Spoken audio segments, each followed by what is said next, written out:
My parents skipped my wedding because I married before my perfect sister. Now their perfect family image is finally crumbling. After being together for 4 years, I, 32F, got married 8 months ago. Except for my sister, Moline, 30F, and my parents, everyone went to the wedding. My parents' decision to skip the event was startling, but I wasn't overly shocked by my sister's absence because we've never really gotten along. However, considering our past, I should have anticipated it. I'll give you some background on our family's dynamics. I can't completely blame my parents for constantly favoring my sister over me. Throughout her life, she has been exceptionally good at almost everything. She was the center of attention in every room she visited. As soon as she could walk, she won every spelling bee, science fair, and talent show in elementary school. Class president, valedictorian, and prom queen were all very much the same in high school. Tall, slender, and attractive enough, she pursued modeling while in college, before concentrating on her business degree. She got her first modeling job during her sophomore year, and I can still remember it. To celebrate, my parents invited all of our family members and her friends to a lavish party. Her first professional headshot was framed and hung in our living room, where it remains to this day, directly above the fireplace. The same year, I received my degree in computer science. They merely murmured, "Well done," and resumed organizing Maline's next photo session. She immediately climbed the corporate ladder after graduating and landing a job at a prominent company. She already has a corner office and a corporate car at the age of 30, making her a senior executive. In the meantime, I work for a respectable computer company as a mid-level software developer. Although I'm pleased with my work, and it's a decent profession, it's not the type of employment that makes parents boast in front of the family. In addition, I'm bigger and shorter than my sister. My mother made crude remarks about my appearance, signed me up for workout classes I didn't want to attend, and put me on diets all the time when I was growing up. She would say, "Molin never struggles with her weight." Or, "You could look as nice as your sister if you just put in a little more effort." Even though I had learned to ignore these remarks by high school, they had an impact over the years. I've accepted these distinctions. I ultimately came to terms with the fact that my parents never took as much delight in my accomplishments as they did in Molin. What was my option? I tried to get their approval for years by attending classes they recommended, joining clubs they encouraged, and even attempted modeling for a short time. A failure my sister never lets me forget. However, nothing was ever sufficient. I was merely the second daughter, and they were completely enamored with my sister's achievements. I gave up attempting to impress them sometime in my mid-20s. I concentrated on creating my own life, growing professionally on my own terms, and forming bonds with individuals that respected me for who I am. To be honest, following that, things have improved. Knowing that my parents were constantly concerned about maintaining appearances, I kept my interactions with them superficial in order to prevent conflict. During our mandatory Christmas meals and family get-togethers, I would nod and grin while they raved about Molin's most recent job, lover, or vacation spot. Since they had Molin to swoon over, they didn't seem to notice my emotional distance. Then, at a computer conference, I ran upon my spouse through a mutual friend. He noticed me, actually saw me. Unlike my family, he liked my dry sense of humor, my ability to code, and yes, even my body type. Right from the beginning, he never once said I should change or make comparisons to other people. He proposed to me after 4 years of dating, when we were alone at home, enjoying takeaway and our favorite TV in the background. It was flawless. Naturally, I told my folks that I was engaged last year. My first clue should have been their response. There was no congratulation, only stillness. My mother then questioned whether I was certain I wanted to jump right in, and recommended that I might want to improve my physical condition before the wedding. My father didn't say much at all. During the engagement party, my husband noted their odd reaction, which I was too anxious to fully comprehend at the time. They crouched over my mother's phone in a corner for the majority of the evening. My husband then informed me that he had heard them talking to Molin on the phone, who was clearly crying. They were talking about how this wasn't the plan and how they never expected Rebecca to get married first. According to what he vaguely heard, there were some minor setbacks during the wedding planning process. Despite not even being engaged at the time, my mother had already made many wedding Pinterest boards for Molin and was not interested in assisting me in selecting a dress or location. My mother merely remarked that it was practical and suitable for my figure when I selected my dress, a straightforward yet exquisite A-line gown that made me feel lovely. My future mother-in-law, who treated me like the daughter she never had, and I ended up working together on the majority of the preparations. I carefully reviewed and double-checked the guest list with my spouse to be sure no one was overlooked before sending out both electronic and paper wedding invitations. I am certain that my parents received theirs because the electronic invitations included read receipts. I called, texted, and emailed them several times after realizing they hadn't RSVP'd. My mails were either ignored or met with evasive responses, stating that they were very busy and needed to check their schedules. I couldn't waste too much energy worrying about it because I was too busy getting ready for the wedding. My in-laws were incredibly helpful, offering assistance with everything from seating maps to floral arrangements. Even at the lovely bridal shower hosted by my husband's sister, the painfully obvious absence of my own family was never brought up. Even though my parents weren't there, the wedding day itself was beautiful. We held a laid-back afternoon celebration after the morning wedding in a garden setting. Everyone was right when they said we looked so content and in love. But there were times when their absence felt like a physical anguish, such as when I saw the front row seats empty, or at the father-daughter dance that I was not able to attend. I sought answers after the honeymoon and wedding. They said they were deeply hurt that they had never gotten a formal invitation. When I eventually reached them on the phone, my mother launched into a lengthy tirade about how careless I was, how she had always wanted to assist in organizing her daughter's weddings, and how she couldn't comprehend why I would leave them out of such a significant occasion. I was perplexed by this, since I was positive we had given them both kinds of invitations. During the call, I verified that we had indeed sent them by looking through our records. Even the physical invitation's delivery was confirmed. I didn't confront them about their attempts to gaslight me.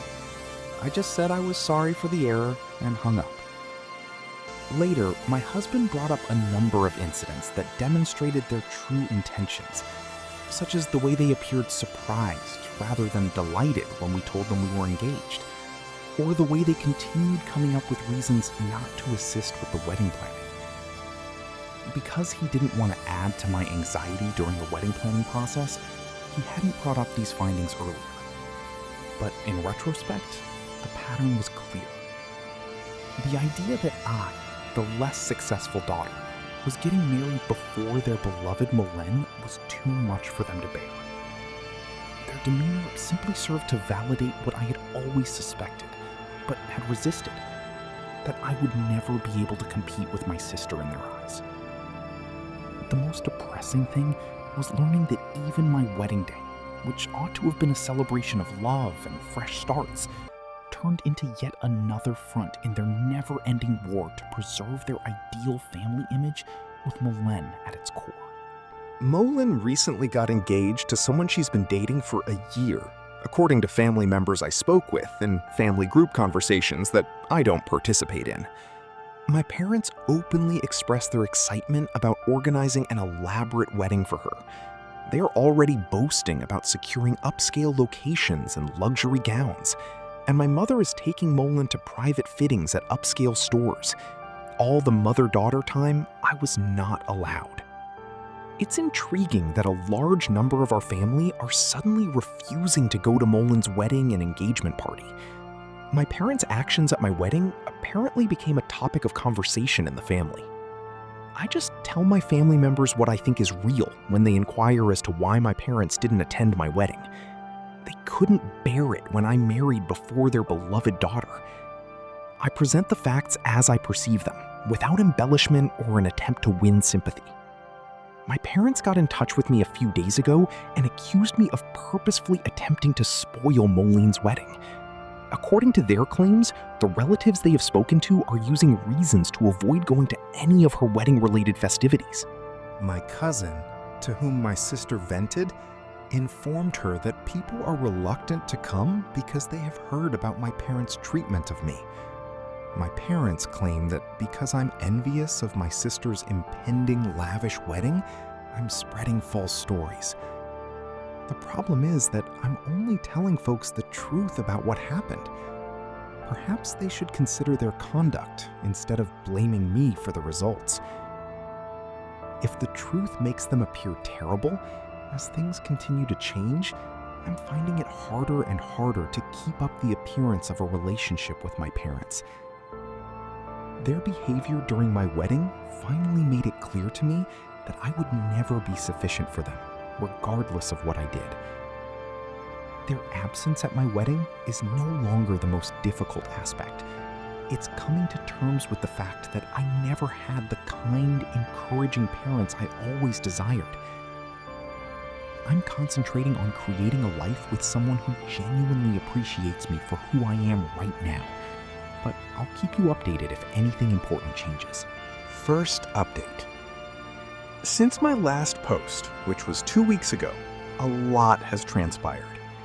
I ultimately made the decision to speak with my parents face to face over their actions at my wedding and their current charges that I ruined my sister's special day. After reading your encouraging remarks, I felt it was time to put everything on the table. When they began texting me about their tarnished family history, my parents quickly started making accusations during our phone call, saying that I was jealous of Melaine and had planned the entire thing. I did something I had never done before. I agreed with them, but not in the way they had anticipated. In place of defending myself, as I usually would, I said to them, "You're correct. I'm envious. Not of Melaine's career, not her accomplishments, not her appearance. I'm envious of the unwavering love and support you've shown her, which you never even made an effort to show me." There was a pause in the line. My mother then began claiming that I was exaggerating and that they had always treated us equally. Something broke inside of me at that moment. Feelings that had been repressed for years came flooding out. I informed them of each birthday when mine, each recent success that was ignored. When Molen had a modeling callback, my mother canceled my high school graduation dinner. How her prom outfit cost more than the total cost of my college textbooks for a year. I continued despite my father's attempts to cut me off by accusing me of exaggerating. I talked about how it was to watch them spend years organizing my sister's fictitious wedding while showing no interest in my own. I told them how painful it was to see my parents' seats vacant, and how my mother-in-law had to help me with everything from wedding preparation to clothing buying. Their reaction was instructive. They flipped it on me rather than accepting any of my arguments. "Why did you never speak up if you felt this way?" As if I hadn't tried to speak with them for years. My mother insisted. My father went on to say that by discussing these emotions with our family members, I was being unjust and spiteful. My mother said something at that point that ultimately clarified everything. "We never imagined you'd go to such lengths as to try to ruin Maline's wedding out of spite, but we always knew you were insecure about her success." She stated, This is not how we brought you up. I became aware that they couldn't even hear me.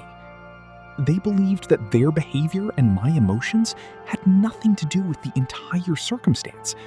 It had to do with Maline's reaction. They were more worried about her impending nuptials than the hurt they had caused me. Even during this discussion about their absence from my wedding, I didn't attempt to make things better. For the first time in my life, I didn't retract or apologize. Rather, I expressed my thoughts to them directly. You're correct on one point. I was raised by you. You instilled in me the belief that I would never measure up. Never been good. She began her initial communication to him in a sufficiently professional manner. As Rebecca's sister and someone who cares deeply about our family's well-being, I feel compelled to reach out. However, it soon turned into her actual motivations. She informed my husband that he had an obligation to help me behave in a more suitable manner because he was the new man in Rebecca's life. The messages became increasingly patronizing. Family dynamics are complex, she told my husband, a professional software architect with an MBA, adding that someone with Rebecca's sensitivity might not understand the bigger picture. She advised him to assist me in seeing reason before I irreparably harm family relationships. Her attempt to play on what she believed to be his social climbing impulses was the true kicker, though. In fact, she wrote, "Surely you understand that maintaining good relationships with successful family members like myself could be beneficial for your future. Rebecca's behavior is only hurting her own prospects, and by extension, yours." Having always been able to see through Moline's facade, my spouse thought her attempt at manipulation was humorous. He particularly liked her presumption that her business rank or the prospect of networking opportunities would somehow impress him. In his own words, "She really doesn't know me at all, does she?" We went over the messages together when I got home that night. I was laughing with my hubby instead of feeling offended or upset. Seeing Menk's deceptive methods exposed, particularly when they were aimed at someone who was totally impervious to them, was liberating. I learned something significant about my sister as a result of this encounter. She is still that insecure adolescent who needs to tear others down in order to feel superior. Despite all of her achievements and success, it's clear how little she knows about good relationships, that she believed she could control me by manipulating my husband. When her direct approach failed, she swiftly turned to trying to use my husband against me, which was the most revealing aspect. She used to do precisely that in high school. She attempted to turn my friends against me when she was unable to bully me directly. Different decade, same strategies. With this fresh viewpoint, I now understand how Moline's actions went beyond simple sibling rivalry.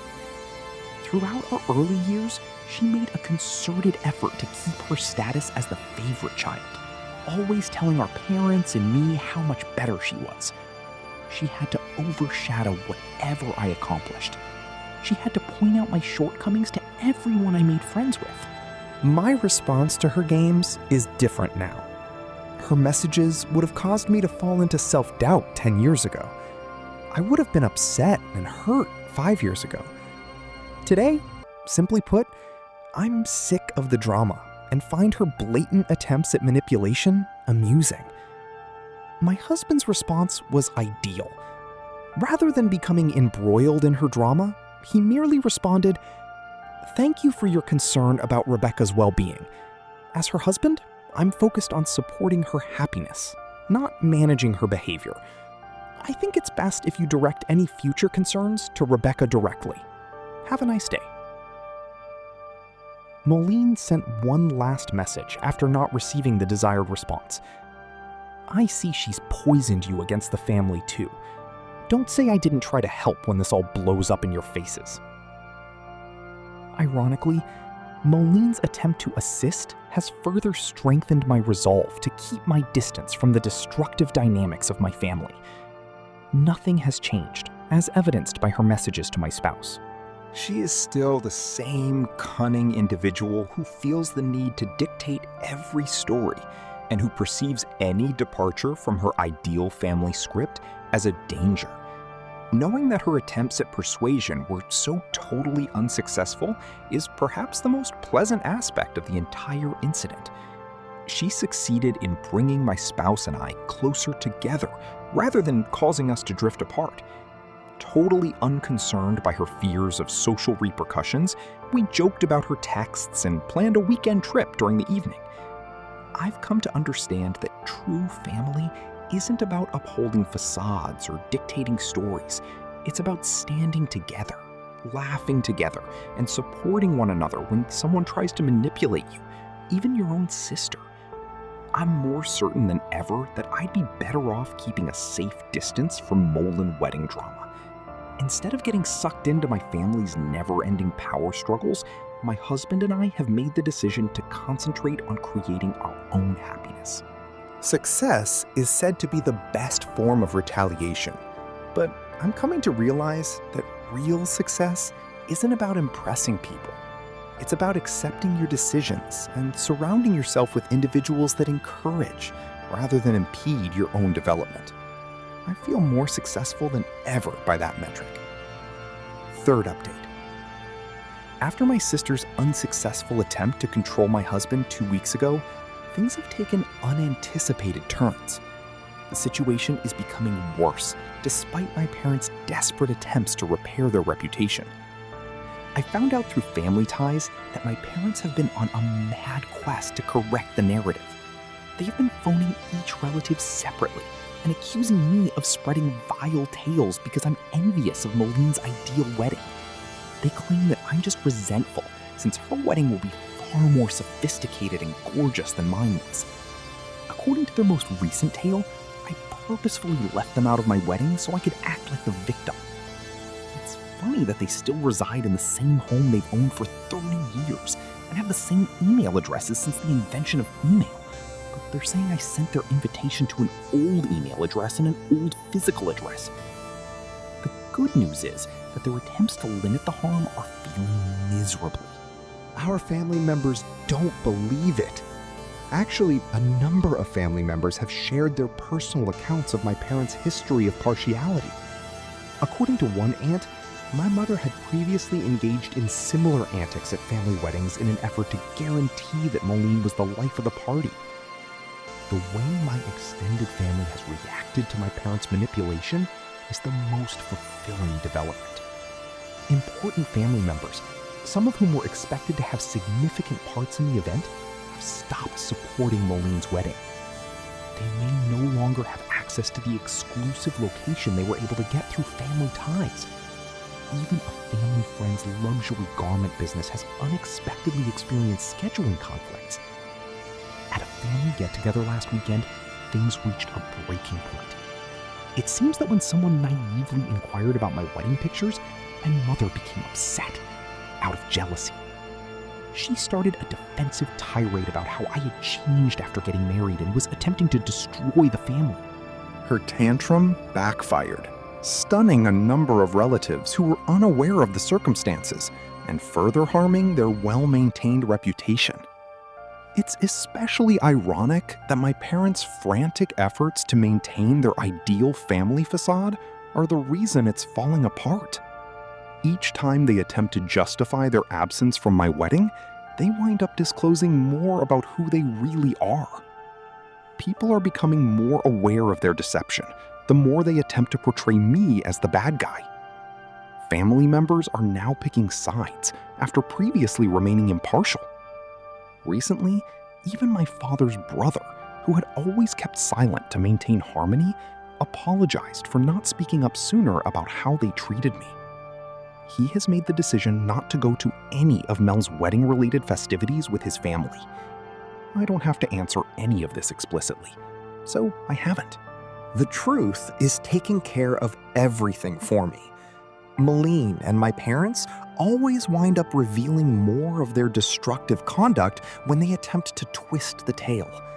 It comes out that all those years of remaining silent and putting up with their treatment in an effort to keep the peace was really just a way of allowing their actions. My husband said it in the best possible words. They constructed a facade of the ideal family over many years, but it was based on emotional manipulation and partiality. Eventually, it was going to fall apart. I'm doing better than ever personally. I no longer have to worry about attempting to win my parents' approval. The stress of controlling Malene's emotions has subsided. I'm not concerned about upholding their ideal family image for the first time in my life.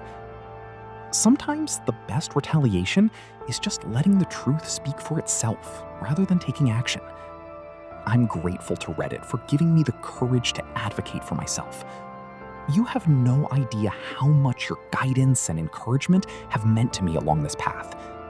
Sometimes you need to see what true family support looks like from strangers you met online. Thank you for watching. If you haven't subscribed yet, please do so and hit the notification bell to stay updated with more shocking real-life stories happening around you.